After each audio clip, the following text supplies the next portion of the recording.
The trouble with chemotherapy and conventional treatments is they have no effect on the cancer stem cell. They only kill the daughter cells, the cells that are produced by it.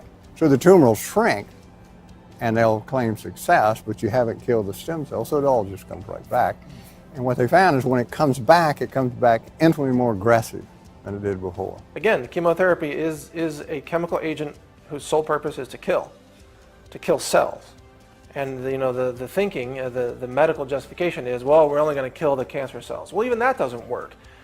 If you shrink some of the cells of a tumor, you still have the cancer tumor stem cells that just regrow that same tumor. And then at the same time, you've poisoned healthy cells in the body. So you've now reduced the ability of the body to fight future cancers and future insults and challenges to the immune system. Turmeric is probably the most heavily researched anti-cancer agent which has the ability to selectively target the root of the cancer, which again, cancer stem cells, and then leave intact the healthy tissue. But you have other substances such as resveratrol, green tea, quercetin found in onions and other herbs, sulforaphane from cruciferous vegetables, especially broccoli sprouts. These are the heavy hitters that I'm sure you know a lot about. It's remarkable because what really this category is often polyphenol category. And so things like catechin and green tea, resveratrol from red grapes, even peanuts, and curcumin from turmeric, actually that category of compounds is produced by plants when they're under stress. And it turns out that organic plants are the only ones that produce these really in any significant amount, because they're not basically having pesticides to take care of their pests and petroleum-derived fertilizer to boost their growth. They have to survive the elements like us, so they've developed the strong chemistries to protect them. When we consume those compounds, they activate longevity pathways within our body, similar to what caloric restriction does in fasting, as well as activate things like anti-cancer mechanisms within the cell. My first love is botanic medicine, because in plants there are so many what we call plant chemicals or phytochemicals, and molecules from nature bind to many different cells and receptors, so we get a lot of mileage out of using just a few things. So many people know about curcumin from turmeric, interacts with over 100 genes. So our flavonols, group of chemicals that turn cancer growth off, turn inflammation off, turn apoptosis on, act on stem cells. So you can see that plants are multitaskers. We can do a lot with a handful of plants. For instance, you see in leukemia research, they have absolutely shown that leukemia is much more curable if you use quercetin. Most of the leukemias are very sensitive to quercetin. Lymphomas, all of these things are curcumin, quercetin, ellagic acid, resveratrol. All these things inhibit the cancer stem cell, and that's what's interesting about, for instance, curcumin. It actually kills the stem cell, this cancer stem cell. It doesn't bother normal stem cell, but only cancer stem cell. Curcumin. Curcumin. Okay. And that's the other thing about flavonoids and these plant extracts is they're very selective. They only damage, inhibit, and kill cancer cells. They have no effect on normal cells, except to make the normal cells stronger. Wow. Most people who have cancer should have chronic inflammation. So they did this large study, and that's exactly what they found. For instance, in certain people, 70% of them had definable inflammation, either arthritis, chronic atherosclerosis, or some chronic infection, and that's what caused the cancer. If you stop the inflammation, you stop the cancer from ever forming. So do these substances that you're talking about, these flavonoids, they have any effect on the inflammation? They're powerful anti-inflammatory. So they're not only anti-cancer, very they're powerful anti-inflammatory too. Yeah, and that's how they're preventing the cancer from occurring. Okay. And then they have other mechanisms that affect the cell signaling that kills the cancer, turns on cancer suicide genes. Okay. So Dr. Blaylock, in light of the fact that these flavonoids are so beneficial, why is not every oncologist using them to treat cancer? Well, because they don't read their articles. And they don't know what these flavonoids are because they don't know the chemistry. So they never heard of it. They go to a meeting, and the meeting is about the latest protocol or the latest chemotherapeutic drug. Right. And who sponsors the meeting? The makers of the chemotherapeutic drug. Now, most people think that the only way to get rid of a tumor is to surgically cut it out. But what if I told you that you could actually juice to remove tumors? You've got everything broken down so well that your body can begin to absorb it right away. So everybody is into fiber, fiber, fiber. Oh, you've got to have all this fiber in your juice. But actually, when it comes to juice as a supplement, like a liquid vitamin, mineral, enzyme, biophoton, phytonutrient glass of wonderful nutrients, it's even better when it doesn't have the fiber in there. Not the soluble, yes, it's got soluble fiber, but the insoluble, because it's going to go right into your system. With cancer, it's even more important to do these kinds of things to heal the body, because as I see it, two primary reasons that people get sick. One is toxicity, and number two is that we are undernourished in this country. People are not getting the vital nutrients. Talk about your first 5 days of juicing a couple of decades ago. I was so desperate, and I'm just a very determined person. When I'm going to go for it, I'm going to go completely jump in that pool, you know, and go for it. So I decided I'm going to do a 5-day juice fast. On day number 5, this is honest truth. My body expelled a tumor the size of a golf ball, about that big, with blue blood vessels attached to it. It looked like somebody just chopped them off. And that got my attention, like nothing else. So 5 days. 5 days on day number 5. So I thought, okay, I should just get well after this. You know, that whatever was making me sick is probably gone now, and I should be well.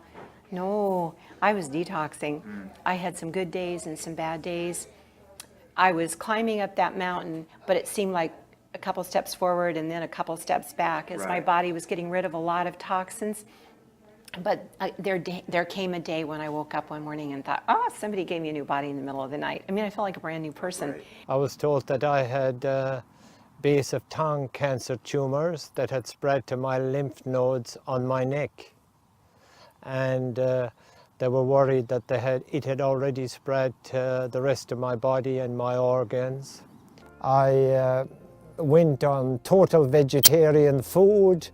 I had a lot of fruit and nuts to eat, and I went on a 3-week fast, just water and taking these vitamins. And after the 3-week fast, I had lost about 10 or 15 kilos, and however, I was feeling good.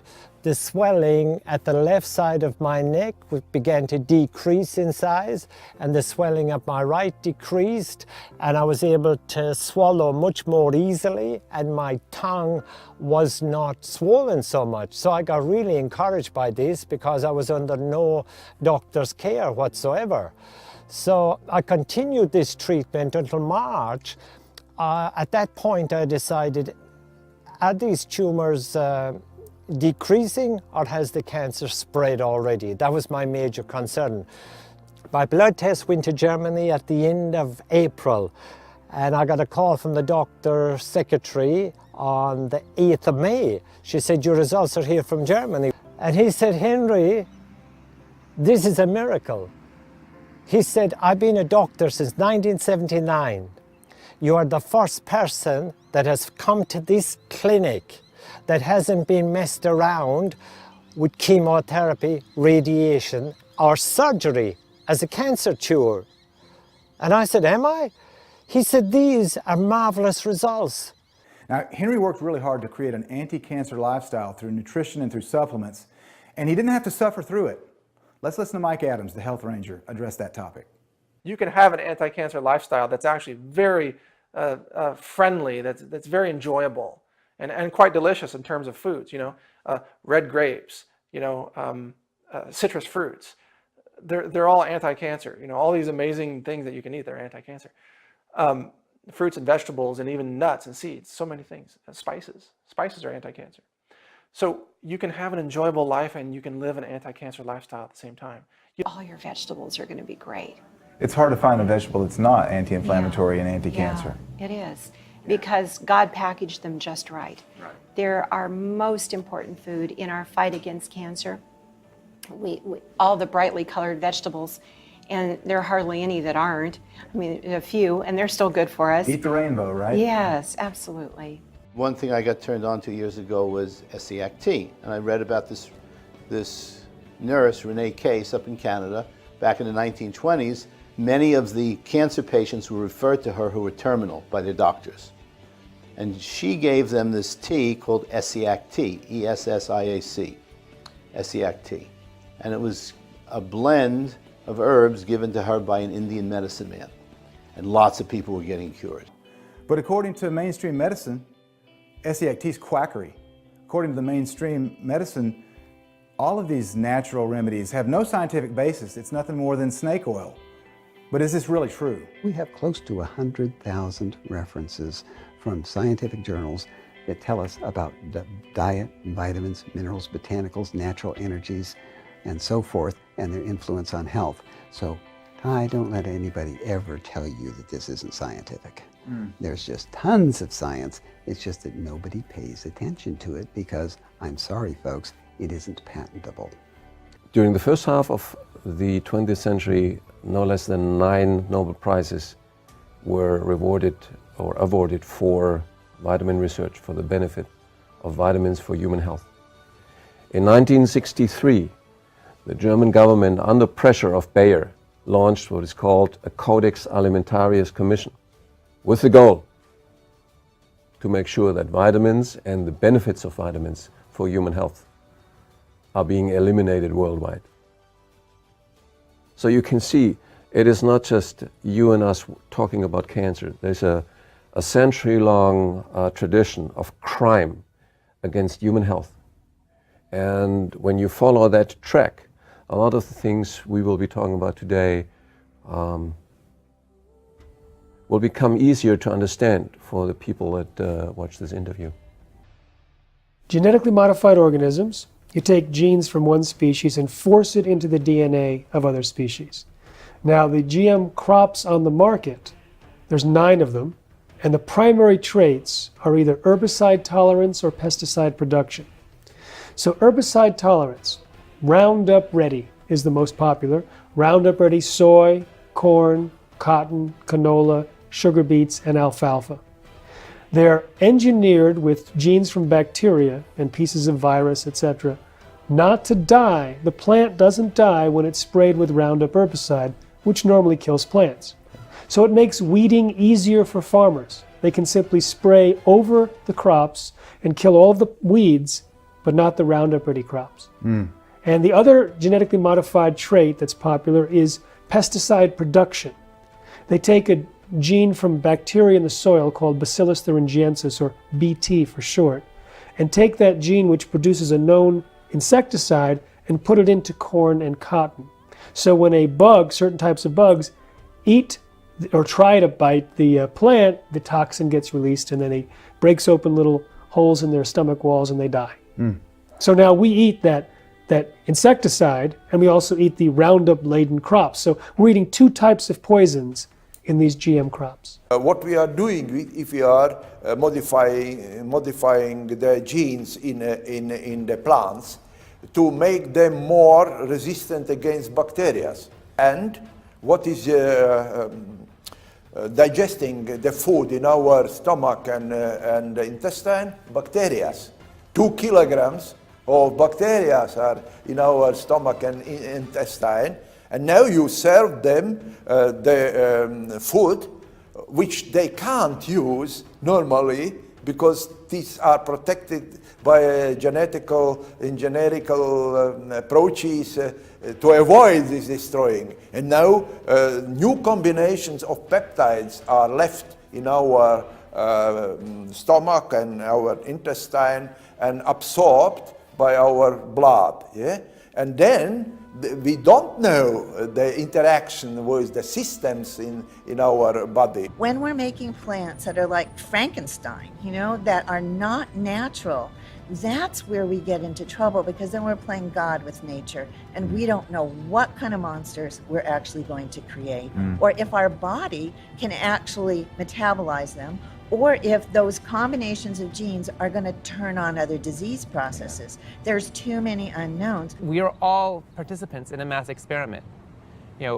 Pretty much unless you've been living in a cave somewhere or growing all your own food, you have consumed some GMOs at some point.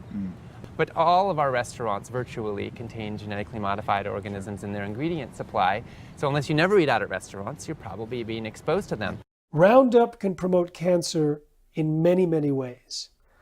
First of all, it's an antibiotic, and it kills off beneficial gut bacteria, causing an overgrowth of the bad gut bacteria.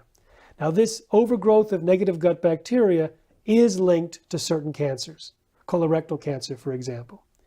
The overgrowth of negative gut bacteria can produce zonulin, which can create leaky gut. It opens the gaps in the cell walls on the intestines, and leaky gut is linked to cancer. Roundup also damages a set of enzymes called the CYP enzymes, which are part of the detoxification process, and CYP enzymes are linked to cancer. And one of the problems with Roundup is it can disable some of those enzymes that are involved with detoxification. So any toxic influence from the environment can be much more toxic when you're also exposed to Roundup or its active ingredient glyphosate. Through the gut bacteria overgrowth, it can promote inflammation in the gut, and inflammation is also linked to cancer. So Roundup has all these different ways, like a perfect storm. The other thing that no one really talks about is glyphosate is patented in 1964 by a company called the Stouffer chemical company, and it was meant to be a chelator of minerals, trace minerals, magnesium especially. So what's happening is every person tested has some glyphosate typically running through them, depending on how they eat. But majority of people do, including mothers, including newborn babies. So what you're looking at is going through your body as a sponge that pulls your minerals out of your body, pulls your magnesium out of your body. So, and this is coming from also soil that has glyphosate in it that takes up the magnesium. So there is a huge push for magnesium deficiency and people to supplement magnesiums, and that's one of the reasons this is happening right now. It's amazing that we know that glyphosate causes cancer, and it's the main ingredient in Roundup, which is used on all the GMO corn and the soy, but the FDA does not require a single study to determine whether GMOs are safe. In the finding by Professor Seralini, who ran his same study that Monsanto ran, that recently came out, it was supposed to be for 6 months, but actually only for 3 months. In that study, when he ran it for 2 years on the same rodents, what did he find? Well, he found liver and kidney damage beyond control group. He found 50% shorter life for males, 70% shorter life for females beyond the control group. This is GMO corn. And he found 200 to 300% increase in tumors. They say a picture's worth 1,000 words, so check out what the rats look like after eating GMO corn. The good news is that you can easily avoid it by eating real food. You know, you don't have to worry about it. They're counting on the fact that you're not, that you're going to be what most of the typical American who has 95% of his calories, 95% of his calories is processed food. Wow. 95%. Our bodies weren't designed to be exposed to that type of food. So you have to be careful because it's easy. Anyone can easily do that today. And how do you avoid it? You just stay away from processed foods. Or there's 3 words that I strongly recommend. It's 3 easy words to remember, and that is eat real food. I love that. Eat real food. Eat real food. Yeah. Because when you do that, you know what you accomplish? You avoid the artificial ingredients that are inserted into your food. And most people are not aware that there's over 10,000 chemicals that are labeled GRAS, generally recognized as safe, by the food industry themselves. And by labeling them as GRAS, they are able to penetrate a loophole that allows them never to be tested for human safety. Let alone, not just singly, but let alone when combined with all the others. So there's synergistic toxicity. So when you eat real food, you avoid the chemicals. There was a recent study out of Sweden that was interesting. It was a 2-week analysis, very brief, but what it showed was just so profound. A family that was eating conventionally grown, non-organic foods, pesticide-laden, who thought it was too expensive to eat organic. They did a test. They said, all right, we're going to take urine samples when you start eating your regular food. Then we're going to switch the whole family, kids, parents, everybody, to organic. And over the course of even 1 day, and ultimately 2 weeks, the pesticide levels in the urine was extraordinarily high in everything. And each day it dropped to the point 2 weeks it was almost undetectable. Now that tells you how fast the body can adapt once you stop putting the onslaught in. But it was a very powerful visual for people to recognize how fast, especially in children, you can reverse ill health by simply stopping the inflow of things that put your body in a state of defense instead of growth and healing. Sweden. This is a country right across the Baltic Sea from a small country called Latvia. The people there are extremely healthy, and there is almost no obesity in Latvia. Now, if you remember in episode 1, we learned about the war against cancer. But what if I were to tell you that there is actually a virus against cancer? Let's go learn a little bit more from Riga, Latvia, as we explore this interesting topic. Rigvir is live virus, live and frozen virus to keep Rigvir alive. And it works as a live virus which find in human body cancer cells and destroys them. So you could think of it as a good or a healthy virus. It's exceptionally really good virus. We got used that name virus means something bad. Here we talk about opposite situation. We know at least one really good virus which helps patient to get rid of cancer cells. Rigvir virus has the peculiarity of selectively targeting cancer cells, leaving normal cells untouched. And so with Rigvir viral therapy, we can target those stem cells that chemo and radiation do not, and even make more aggressive. Comes second mechanism of Rigvir. Whenever those Rigvirs are attracted to cancer cells, those cancer cells becoming visible for human immune system. Until that time, they are invisible. They have natural ability to be hidden from immune system.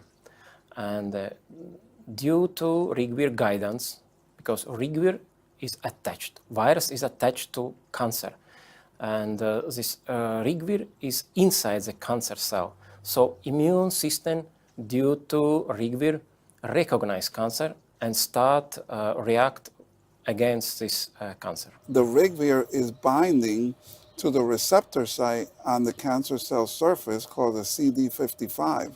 And when it binds to this receptor, now the T cells, the B cells, the natural killer cells will recognize the cancer cells and mount a specific immune response. There's no side effects to Rigvir? No, I have no malpractice in oncology. Please calculate very quickly. Since 1989, I never saw some side effects.